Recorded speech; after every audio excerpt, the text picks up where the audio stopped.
ወደ ተራራ ጫፍ ለመውጣት የፈለገ ሰው ጉዞውን ከመጀመሩ በፊት መጀመሪያ የሚያደርገው ነገር ቢኖር ሻንጣውን መፈተሽ ነው።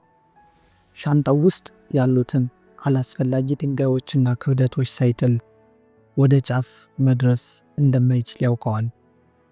ሕይወትም በትክክል እንደዚህ ናት። ባለፈው ቪዲዮ ስለ ልማድ ኃይል አይተናል። ዛሬ ደግሞ ስለ መጥፎ ልማዶች እናወራለን። ብዙዎቻችን ወደ ከፍታ መውጣት አቅቶን ወደ ታች የሚጎትቱንን ነገሮች ወይም ደግሞ አላስፈላጊ ሸክሞች ይዘን እንጓዛለን። ወደ አዲሱና ወደ ተሻለው ማንነት ለመሸጋገር የግድ መተው ያለብን 5 ወሳኝ ነገሮችን በጥልቀት እንመለከታለን። የመጀመሪያውና ትልቁ ሸክም ሰዎች ምን ይሉኛል የሚለው አስተሳሰብ ነው።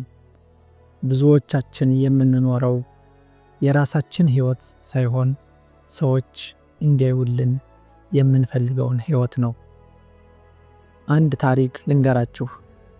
ሳምራዊት ትባላለች። በውስጧ የጥበብ ፍቅር ነበራት። ነገር ግን ቤተሰቦቿና ጓደኞቿ ዶክተር ካልሆንሽ ስኬታማ አይደለሽም ይሏታል። አሁን ሳምራዊት ለ7ኛ ዓመት በሕክምና ትምህርት እየተሰቃየች ነው። ደስተኛ አይደለችም፣ ውጤታማም አይደለችም። ምክንያቱም የሌሎች ይሁንታ ለማግኘት የራሷን የጥበብ ህልም መስዋዕት አድርጋለች። መተው ያለብን ነገር ሰዎችን ለማስደሰት መሞከርን ነው። ዓለምን ሁሉ ማስደሰት አይቻልም። የሌሎችን ፈቃድ መጠበቅ ስናቆም የራሳችንን ከፍታ ማየት እንጀምራለን። ሁለተኛው ሸክም ትናንት ላይ መኖር ነው። ብዙ ሰዎች ዛሬ ላይ ሆነው ትናንት የሰሩትን ስህተት፣ ያመለጣቸውን እድል ወይም የተሸነፉበትን ጊዜ እያሰቡ ይቆጫሉ። ማወቅ ያለብን ነገር ትናንት የትምህርት ቤት ክፍል እንጂ የመኖሪያ ቤት አይደለም። በትናንት ስህተት ውስጥ የምንኖረው ለምንድን ነው? ምክንያቱም ራሳችን ይቅር ማለት ስላቃተን ነው። ዛሬ የምትሰሩት ስራ በትናንት ጸጸት ከታፈነ ነገ ሌላ ጸጸት ይዞባችሁ ይመጣል። ወደ ከፍታ ለመውጣት ትናንትን እዛው ትናንት ላይ መተው አለብን። ስህተቱን እንደ ትምህርት ውሰዱት።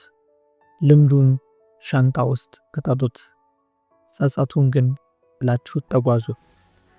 ሶስተኛው ሸክም የጥፋተኝነት ስሜትና ሰበብ ነው። ስኬታማ ሰዎችንና ያልተሳካላቸውን ሰዎች የሚለየው አንድ ትልቅ ነገር አለ። ስኬታማ ሰዎች ለሕይወታቸው 100% ኃላፊነት ይወስዳሉ። ያልተሳካላቸው ደግሞ ሁልጊዜ ተጠያቂ ይፈልጋሉ። መንግስት ስላልረዳኝ ነው፣ ቤተሰቦቼ ድሆች ስለሆኑ ነው፣ እድል ስለሌለኝ ነው። እነዚህ ሁሉ ሰበቦች ወደ ከፍታ እንዳንወጣ የሚያደርጉ ሰንሰለቶች ናቸው። ሰበብ በደረደርን ቁጥር ኃይላችንን ለሌላ ሰው አሳልፈን እንሰጣለን። ሁኔታዎች አስቸጋሪ ሊሆኑ ይችላሉ፣ ግን በዛ ሁኔታ ውስጥ ምን እናድርግ የሚለው ምርጫ የእርስዎ ነው። ሰበብ መደርደር ስናቆም መፍትሄ መፈለግ እንጀምራለን።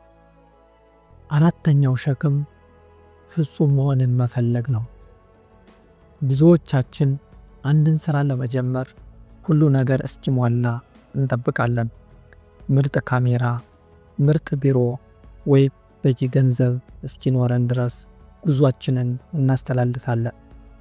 ፍጹምነት የስኬት ሳይሆን የጅማሬ ጠላት ነው።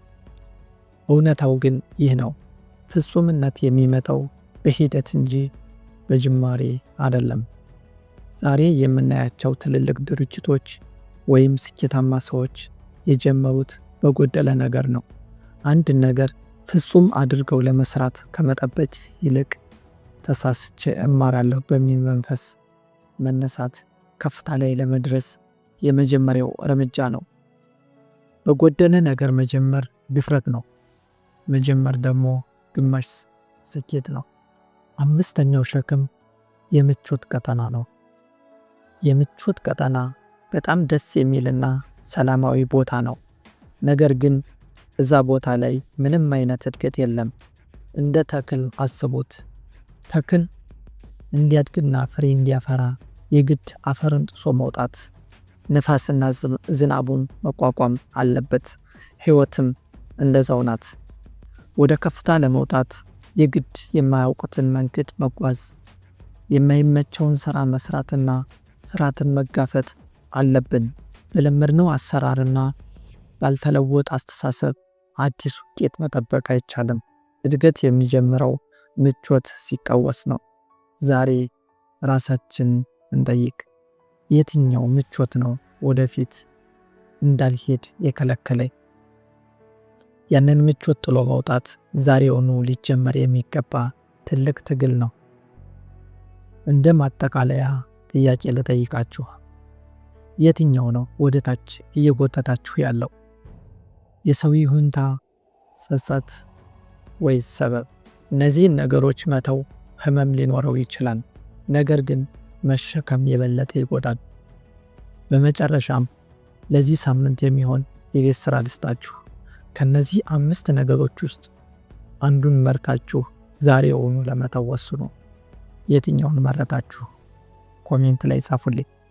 ቪዲዮ ከተመቻችሁ ላይክ በማድረግ ለሌሎች እንዲደርስ አድርጉ። ይህ ከፍታ ፕላስ ነው። ወደ ከፍታ አብረን እንውጣ።